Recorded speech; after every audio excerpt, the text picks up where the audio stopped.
Hello everyone, and welcome to Right Wing Rising. Please be sure to like this video down below before you are finished watching, and subscribe to the channel if you are new. So in today's 30th and final installment of my 240ToWin series, we're going to be taking the all-important look at the battleground states of the 2024 election.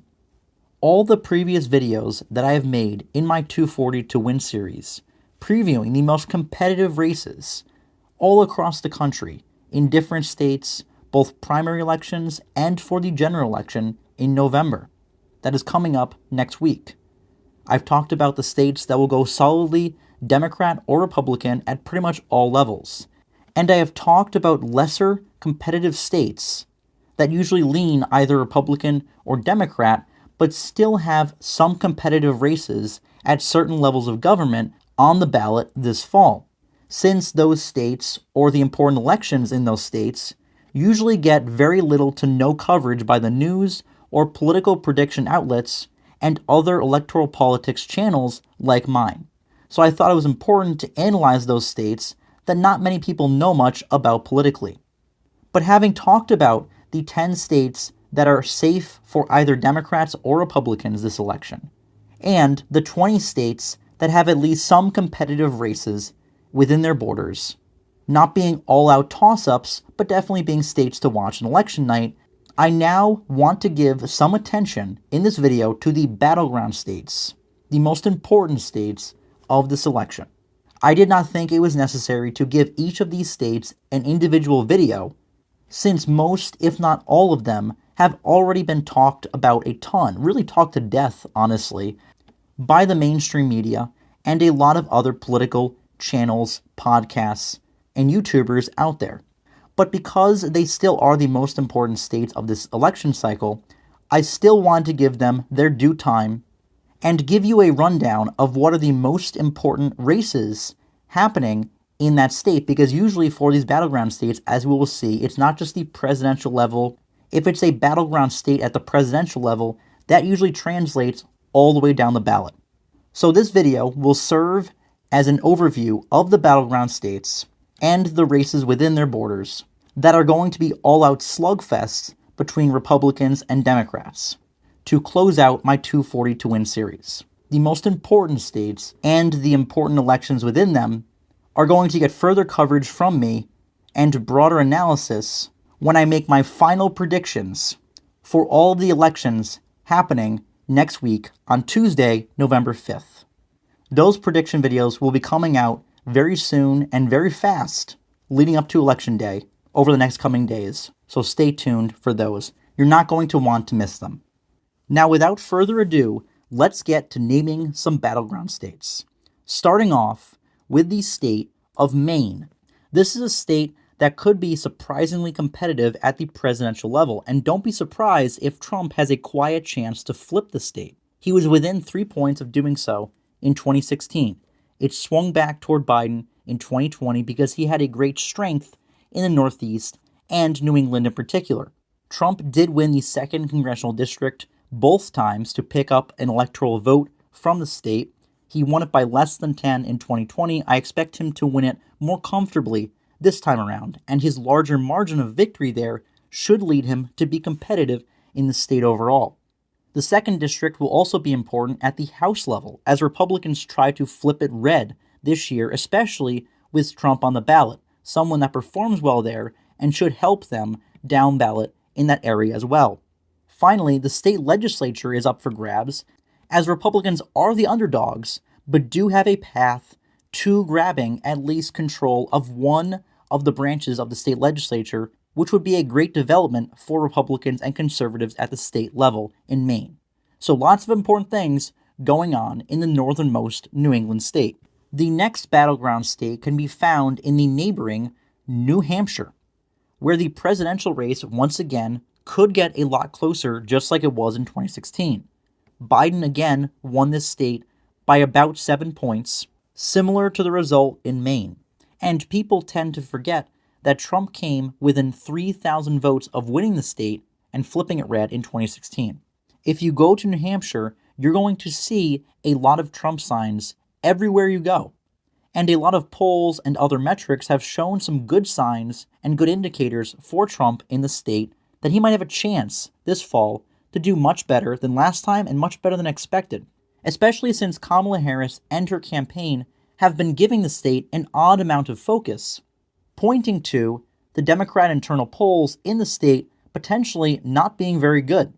The very popular incumbent Republican governor, Chris Sununu, is retiring, so this is an open seat where Democrats are trying to take the opportunity to pick it up, and while the Republican nominee there seems to have a slight edge, it's going to be a very close race. The same can be said for the state legislature. Republicans hold an incredibly narrow margin in the state house, and since there are so many districts in New Hampshire, 400 to be exact, Republicans are going to have to hold or flip a lot of seats in order to keep control. So that's going to be a dogfight to maintain their majority there. The state Senate looks more favorable to them, but they still need to keep Democrats from flipping 2 seats in order to keep their edge in that chamber as well. So important battles for the governorship and state legislature in New Hampshire that are going on this fall. The 2nd congressional district might be closer there than past years, but I really think that's an outside chance for Republicans to win that one. The next state on this list might shock a lot of people, but that is going to be the state of New York. And no, I'm not calling it a battleground state at the presidential level, although it could swing 10 points to the right. There's been a huge shift. Trump just held a massive rally at Madison Square Garden, almost 100,000 people inside and outside the arena. And between the Republicans almost making the governorship race within 5 points in the midterms, there has been a seismic shift in the Empire State towards Republicans, in the upstate area, Long Island, and even New York City to a smaller degree. And Trump doing so much better there will help with the real important races happening in the state, those being for the House of Representatives. With about 5 or so key House elections taking place in the upstate and Long Island regions of New York. A lot of toss-up races to be happening in one state, so how Republicans perform in New York will go a long way to determining the majority in the lower branch of Congress. The next battleground state is possibly the biggest one, that being the state of Pennsylvania. Republicans have been doing much better this time than in 2020 in the early vote, and if they continue to do so over the next week, and also win the Election Day vote by a decent amount, Trump looks poised for a massive victory in the Keystone State. Also found here is a very competitive Senate race against the incumbent Bob Casey. Republican nominee Dave McCormick has been running a phenomenal race and has really exposed Bob Casey as the fake Democrat moderate that he has always been parading as. If Trump could help pull McCormick across the finish line, that would be a huge get for a potential Republican Senate majority. Even further down ballot, Republicans have pickup opportunities in the House, and Republicans in the state legislature are in a fierce battle with the Democrats to reclaim the state House majority that they lost in 2022. Over in Ohio, we have a big Senate race happening there between incumbent Sherrod Brown and the Republican nominee, Trump-endorsed Bernie Moreno. Trump won this state by about 8 points, give or take, in 2016 and 2020. He looks poised to win it by more than 10 points, thanks to the more favorable national environment and Kamala's weakness in the Rust Belt compared to Biden. By Trump going out there and winning the state by double digits, it should push Moreno over the finish line by a couple points, even if he underperforms Trump, since Sherrod Brown is the incumbent at the Senate level, and has been there for a while with good name recognition. Additionally, there are 3 House seats in Ohio that are held by Democrats that were either decided by 5 points in 2022 or are in Republican areas. Once again, Trump being on the ballot in one of the most Trump-friendly states in the entire country could help the GOP get some big upset flips in the House. In the state to the north, we find Michigan, where Trump is battling with Kamala Harris to flip this back into his column just like he did in 2016. Biden carried the state by the biggest margin of all the Rust Belt states that he won by about 3 percentage points, and it's definitely the most Democrat-leaning swing state at the presidential level. Combined with Trump taking the lead in most polls there down the stretch heading towards Election Day, and Democrats' newfound weakness among Muslim voters and black men, which are key demographics in this state, Trump once again has an actual chance at this swing state, which has opened up the door for Republicans at the Senate level, where there is an open seat with no incumbent, since Debbie Stabenow, the longtime Democrat senator from here, is retiring, setting up a fight between Mike Rogers, the Republican nominee, and Elisa Slotkin, the Democrat nominee and current congresswoman from the state.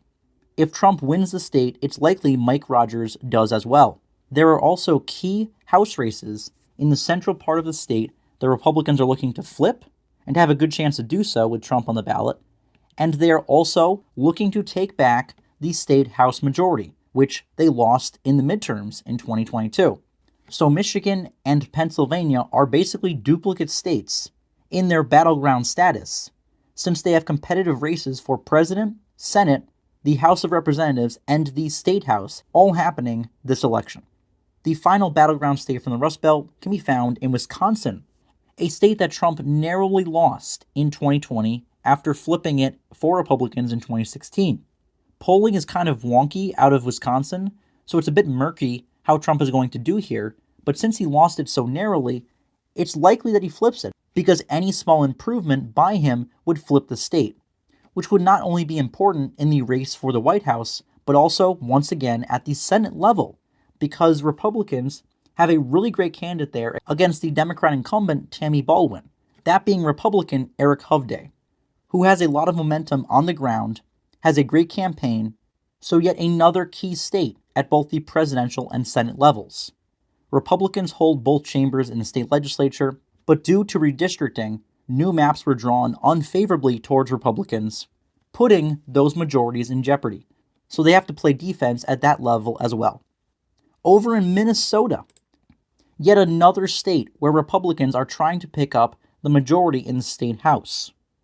Considering that they were a few seats shy from doing so in the midterms, when the governor race that went Democrat by about 8 points was the top election on the ticket, they have a good shot to do so, with Trump now at the top of the ticket, looking to make the race within 5 points. And some polls have even showed it within 1 to 2 points against Harris and her VP, the current governor of the state, Tim Walz. So obviously, he's not helping her much there. The U.S. Senate race and the House elections in Minnesota are really not that competitive. So the big races are really for president and for the state legislature.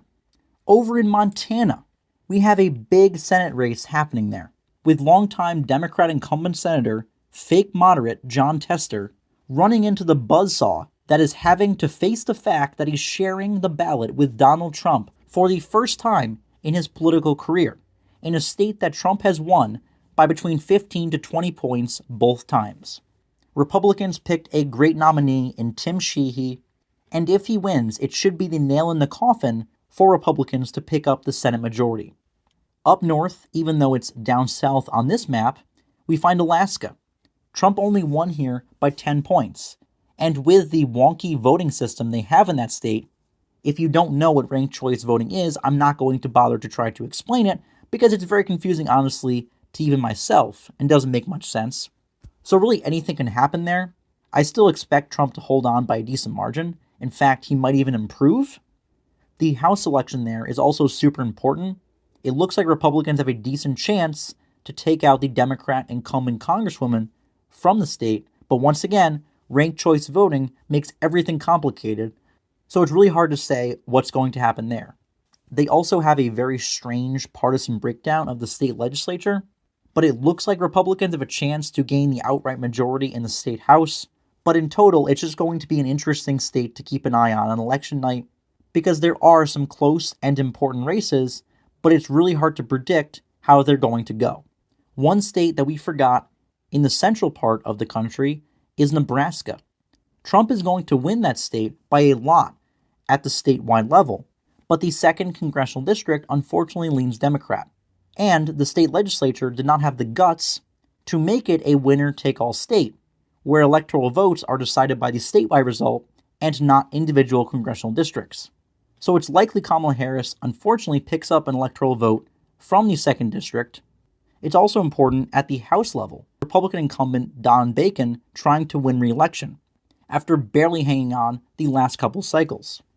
And on top of that, incumbent Republican Senator Deb Fischer looks to be in a weirdly close re-election race against the former Democrat turned independent candidate that is running against her. There's a chance that polling is way underestimating her, but definitely do not sleep on that race or the abortion referendums taking place on the same ballot. Next, back on the West Coast, we have California. No, I'm not saying Trump's going to win the state, nor am I saying the Republicans are going to win at the Senate level, although they should do a lot better in both elections, since the early vote looks great for Trump, and the Republican Senate nominee, Adam Garvey, has been doing phenomenal in fundraising and campaigning. But the reason that this very Democrat state is listed as a battleground on my map is the fact that there are about 10 really competitive House races taking place in the state. Once again, like New York, depending on Republicans' performance, will determine if they can keep their advantage in the House. I'll definitely be talking about California a lot when I make my House prediction video ahead of Election Day. To the east, we have Nevada, a state Trump has lost twice, but is trying to finally get into his column this time around. He's been doing very well there in polling, and Republicans actually have a lead in the mail-in ballots and the early voting that have been coming in before Election Day, and a sizable lead at that.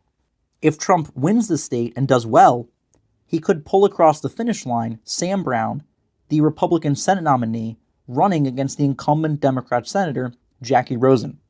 All 3 of the Democrat-held House districts in the state were only decided by about 5 points in the midterms, so if Trump wins the state by 2 to 3 points, Republicans could see a surprising upset in at least one of those elections. Moving down to the southern border, we first find Arizona, the state that Trump lost by the smallest margin of the swing states that he fell short in against Biden in 2020, only losing it by about 10,000 votes. Given that, it should be the easiest swing state for Trump to pick off, especially since Republicans have done well there in the early voting. They have actually expanded their voter registration advantage there over the Democrats.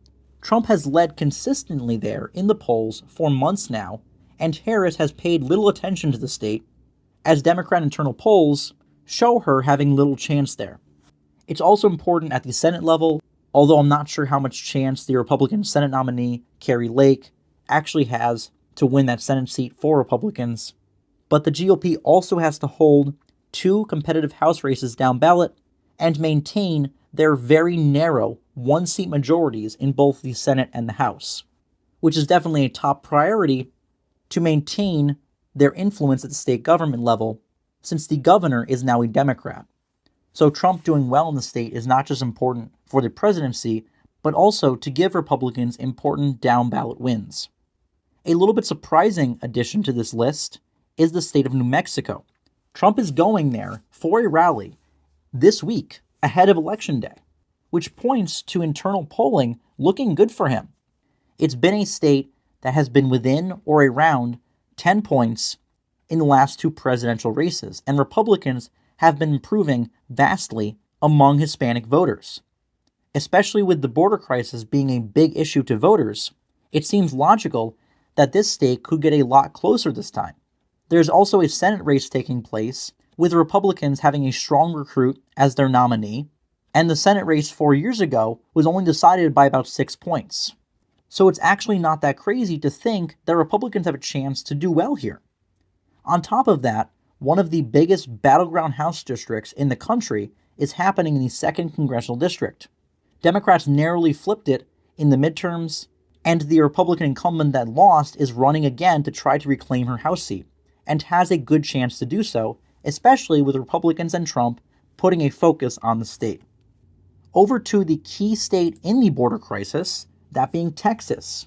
It's not really that competitive at the presidential level, after Democrats created a lot of hype in 2020 over the prospect of Biden flipping the state blue, but Trump still won by over 5 points. And Kamala Harris doesn't really seem to be the best fit for the state electorally at all, And with this being the hub of the illegal immigration crisis, which is a key part of the Trump campaign, look for Trump to win here by closer to 10 points rather than 5. But the important election here can be found at the Senate level, with Ted Cruz once again in a close election. But I think with Trump on the ballot, he'll be able to hold on. But I fully expect it to be a narrower margin than at the presidential level.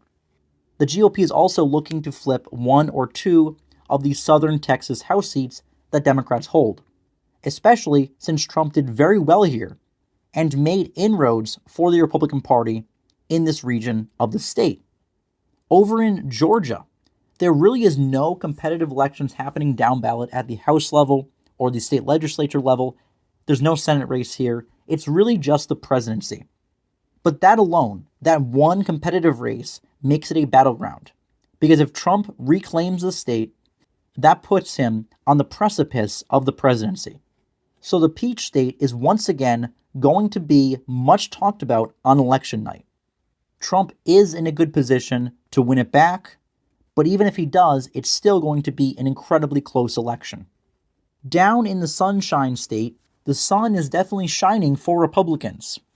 They have gained millions of new voters in the last 4 years, completely transforming it into a red state after it was the quintessential swing state for many, many years. So Trump only won the state by over 3 points in 2020, but look for him to win comfortably here and carry the incumbent Senator Rick Scott running for re-election to his first non-competitive statewide race of his political career, giving Republicans a big win at the Senate level.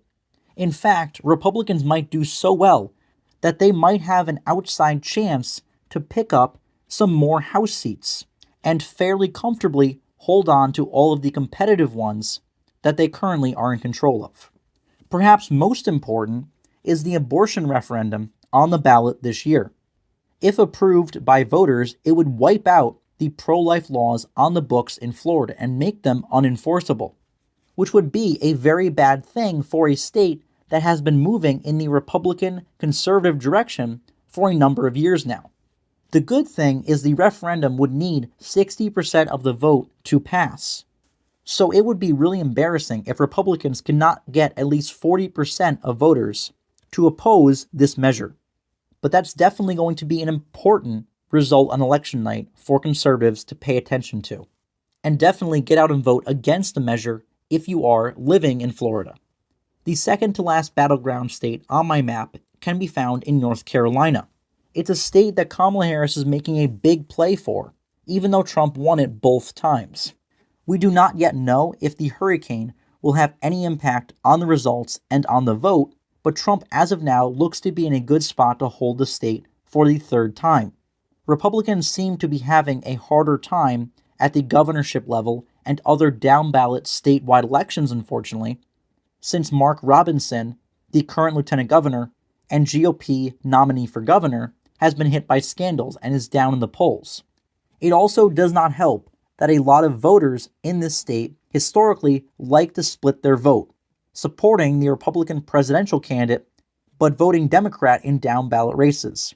It will be interesting to see if Trump can do well enough in the state and turn out voters at a high enough clip and help Republican candidates do well up and down the ballot, and perhaps pick up the competitive House seat found in the northeastern corner of the state. Finally, we have Virginia, a state that has seen an unbelievable shift to the right in the last 3 years. Glenn Youngkin created a movement by winning the governorship in 2021, establishing a new coalition of voters for Republicans, and it has translated to new momentum, and Trump only being down in the polls by a couple points. And the early vote has looked so good for Republicans, it's actually potentially in play for Trump against Harris, which would absolutely be an earth-shattering victory. Republicans could even make the Senate race happening there this year competitive and very close. And if they're doing that well, they actually have an opportunity to pick up 1 or 2 House seats, particularly in the 7th Congressional District in the center of the state. So there you have it, my complete map of the 20 battleground states for the 2024 election. And these are definitely the most important elections to pay attention to. And the states and the races that will determine which party is victorious in this election cycle. But don't forget, there are still other states with competitive elections, as we talked about in my other 240ToWin series videos, analyzing these states individually, one by one, to give my viewers a better understanding of the political environments in the states that are not talked about a lot, that are not necessarily on this battleground state list, but still are holding elections that will have varying importance at certain levels of government, both at the local, state, and federal levels. So don't forget, no matter where you live in the United States of America, get out and vote on Election Day. Vote for Donald Trump to retake the White House and block Kamala Harris from staying as a resident of 1600 Pennsylvania Avenue for 4 more years and continuing to destroy the economy, our culture, and keep the southern border wide open. And vote for Republicans at all levels of government so Donald Trump can have a Republican Congress to get actual legislation passed when he makes his triumphant return, and so conservatives have the legislative advantages in states all across the country to push back on the liberal agenda and actually take action on many issues that voters care about. Trump is right when he says that this election is conservatives' final battle. We need to not just win, we need to win big, and we need to win everywhere. It doesn't matter in which state you reside. Let's send a message to the Biden-Harris administration and the swamp in Washington, D.C. by voting for change and against the woke Democrat Party that has gone off the rails when you step into the ballot box on Election Day.